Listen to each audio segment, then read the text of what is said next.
Good evening. It's an honor to be here. I want to personally extend my gratitude to Your Royal Highness Prince Faisal bin Khaled Al Saud and all the members of the royal family who are here tonight. I also want to extend my greetings to the Minister of Social Affairs, Dr. Yusuf Uthaymin, and of course His Excellency Amr Al-Dabar, who is the Governor of Zagia, and the other excellencies who are here tonight. I think I speak for all of us who have traveled from afar, that we are very grateful for this forum, and we're very grateful to you for sponsoring tonight's King Khaled Responsive Competitiveness Award ceremony. But I think what we are most grateful for to all of you is just your kindness and your generosity and your thoughtfulness to us that you have shown. To all the more than 100 companies who have participated in this competition, our thanks goes to each and every one of you.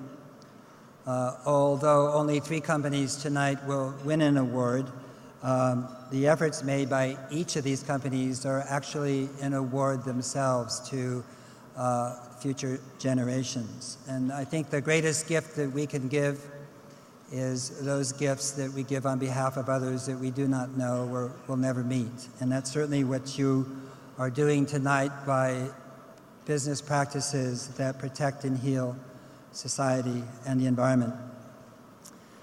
17 years ago, I published The Ecology of Commerce, my book, and at that time there wasn't any literature that suggested that business could be a positive difference with respect to the environment and social issues. At that time, the overwhelming sentiment, especially in the environmental movement, was that business was the problem, and a big problem at that.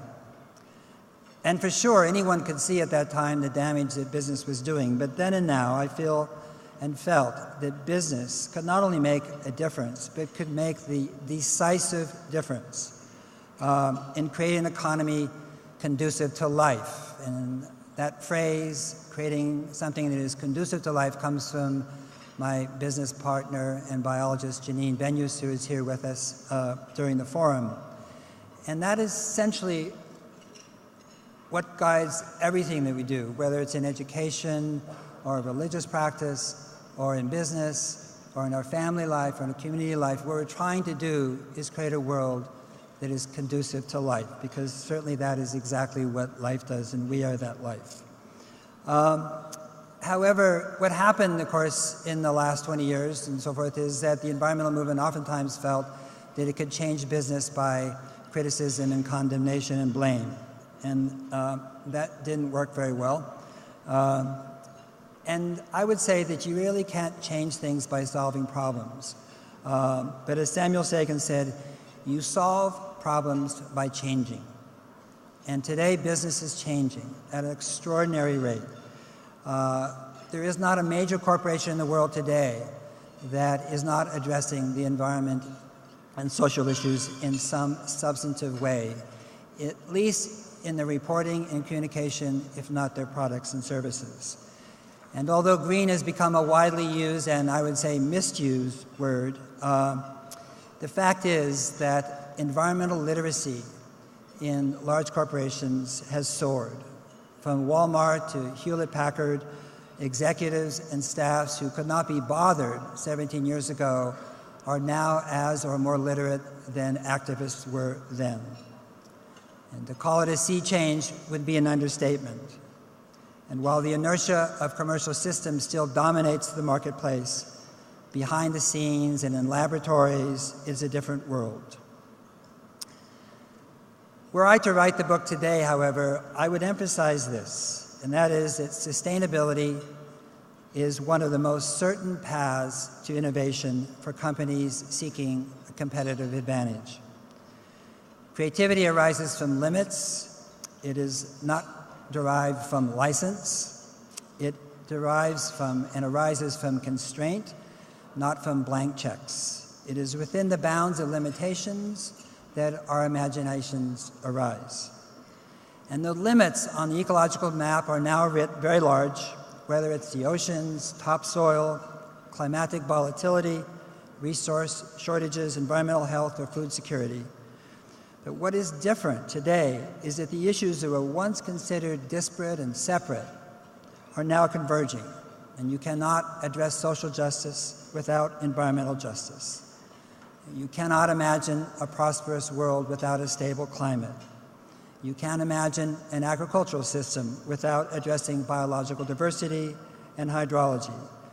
And you can't imagine, to me, a meaningful education for your children without a broad-based understanding of biology and the environment. Most importantly, I believe that the concern and the emphasis on environment is no longer a social, business, or ethical issue. I believe it is a civilizational issue. Although the planet has a very clear set of operating instructions, we're still fumbling around to find them and follow them. It may be that in a very globally connected society that information travels very quickly, but the fact is that it still seems that governments learn very slowly. For this reason, business people and entrepreneurs are critically important, as it is in business and commerce and the marketplace where people can rapidly change their technologies, their habits, and their perceptions. At present, we continue to steal the future, sell it in the present, and call it gross domestic product. But we can just as easily have an economy that is based on healing the future. We can either create assets for the future or take the assets from the future. One is called restoration and the other is called exploitation.